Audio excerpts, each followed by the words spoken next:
Hello everyone, this is Isha for Pinkfresh Studio, and I hope you're all having a wonderful day. In today's video, I'm starting with one idea, but as you will see, that one idea keeps evolving and ends up becoming three different cards. Sometimes the best ideas come when you let your creativity evolve naturally, and these projects are exactly that.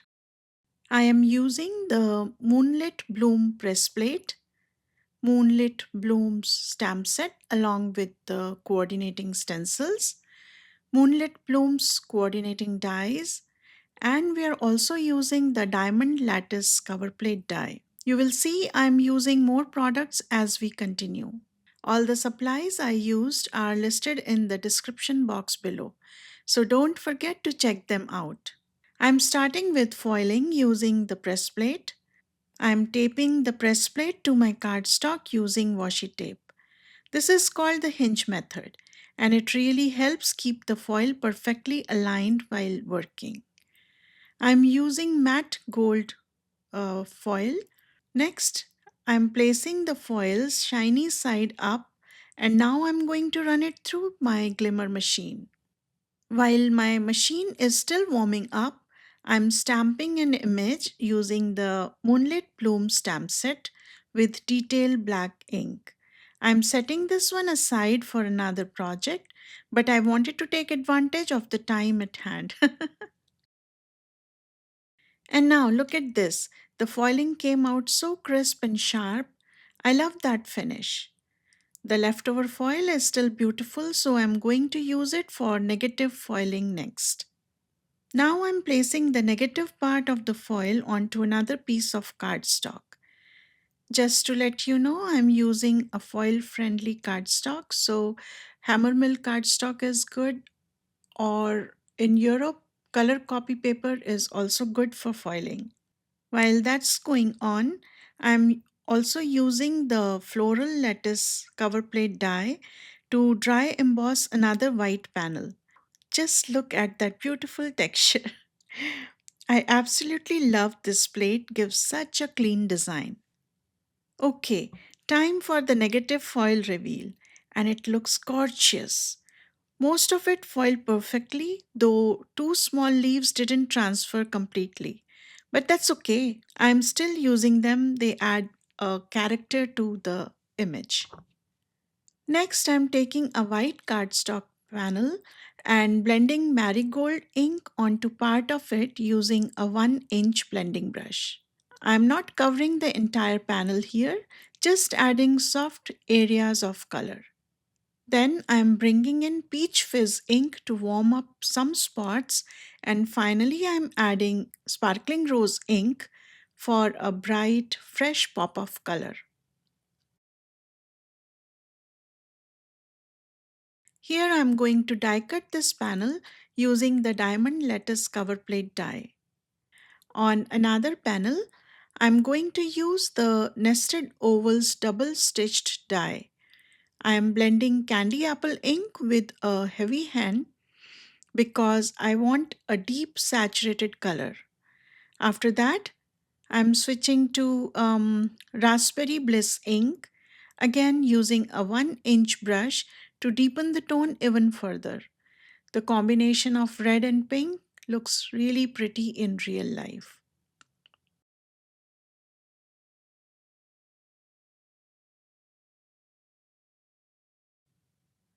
After die cutting the diamond lattice uh, panel, I realized some of the diamond pieces stayed intact in the die cut, and I actually like that mosaic look. So I'm flipping the panel over and placing tiny slivers of 3D foam tape behind the pieces as I want to keep them in place. Once that's done, I flip it back over, and wow, it looks so cool. That subtle mosaic texture gives a beautiful dimension. Here I'm adhering the embossed floral lattice panel onto a white card base as my background. Now I'm coming back to my floral foiled image. I'm using similar colors to match my background panels. The stencil set has 4 layers, but I'm going to use only the first three. Unfortunately, the original footage of the coloring got lost, so I will show you the results and recreate the coloring process using another image. Remember, we stamped one more panel previously, so that's going to come to our rescue. I have also die cut the negative foil panel, and I'm layering these images slightly offset behind my main floral image. The offset gives extra dimension and contrast. For the main foiled floral, I have used sparkling rose, marigold, raspberry bliss, candy apple, and sun kissed inks for the flowers, and waterfall, olive, and grassinol inks for the leaves. Since that footage was lost, I am now using the stamped image we prepared earlier to demonstrate the coloring steps. And now we are starting with stencil number 1 to color in the leaves. I am blending summer shower ink lightly over the leaf areas, then moving to meadow ink with a soft hand.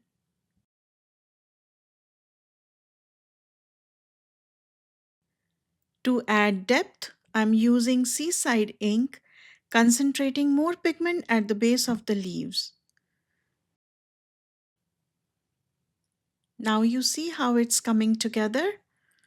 Finally, I am blending tidal pond ink, keeping it darkest at the stems and the leaf bases for deep shading. Ink blending is always so soothing. It's honestly one of my favorite parts of card making.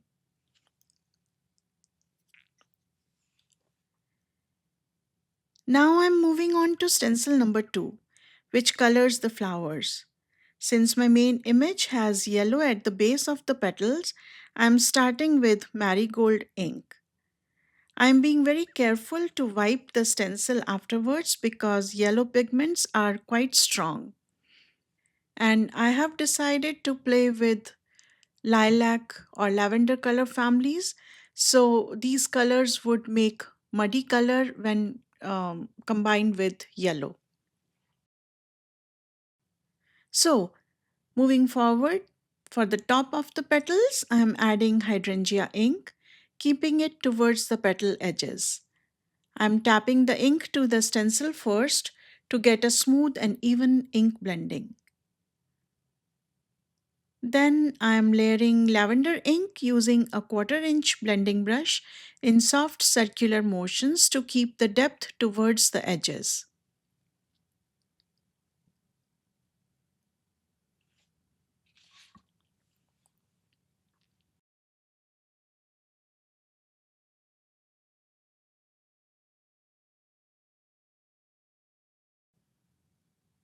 Next, I'm bringing in Raspberry Bliss ink. Just a tiny touch adds warmth and makes the petal come alive. This combo of pinks and purples really brightens the design.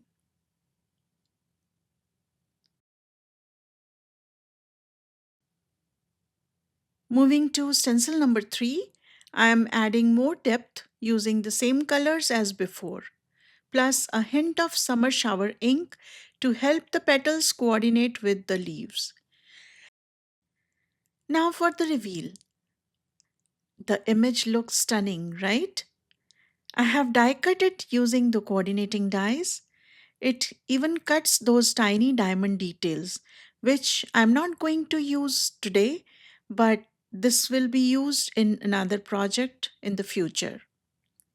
By the way, what are your favorite flower color combinations? I always find it fun to experiment and break traditional color rules when coloring florals.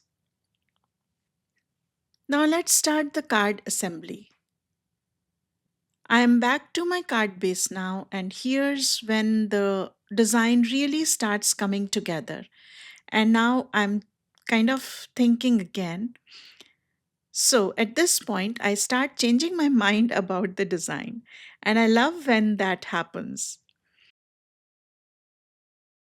I have decided to make not one, but two cards from this setup.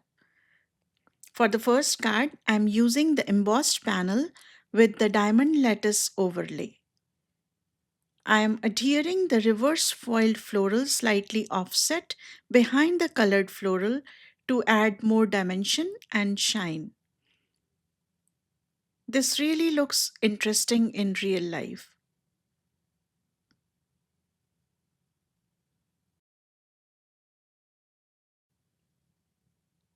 For the sentiments, I'm using Time to Celebrate and Have a Lovely Day from the Cozy Bloom stamp set. I'm stamping both the sentiments in detail black ink. I did double stamping for a crisp finish, and that is where my Misty comes in handy.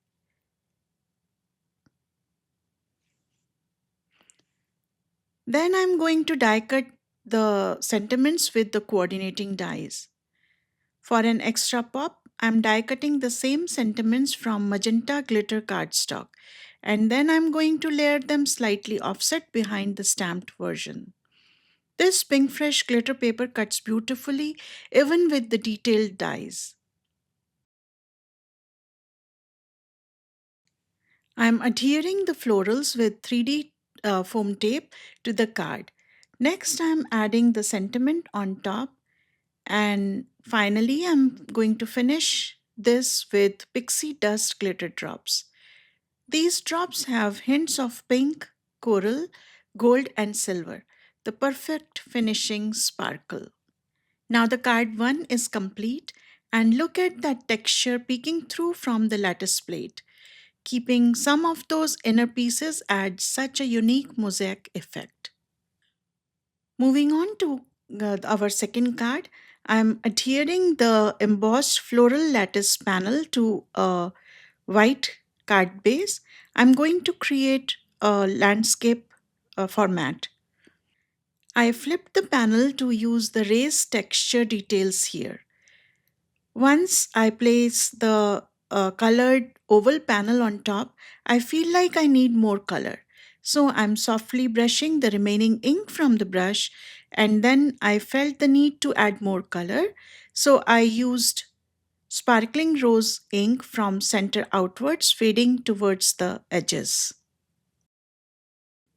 Then I am adding the nested oval double stitch frame in the center using foam tape. I'm positioning the colored floral on the right and the reverse foiled floral on the top left. Once I'm happy with the balance, I'm adhering the foiled image down with liquid adhesive. Then I'm adding 3D foam tape behind the colored image, remove the backing paper and adhere to the card. On this card, I used the Have a Lovely Day sentiment, and with that, the card number 2 is done. Here's how both cards look side by side. Same elements but completely different mood.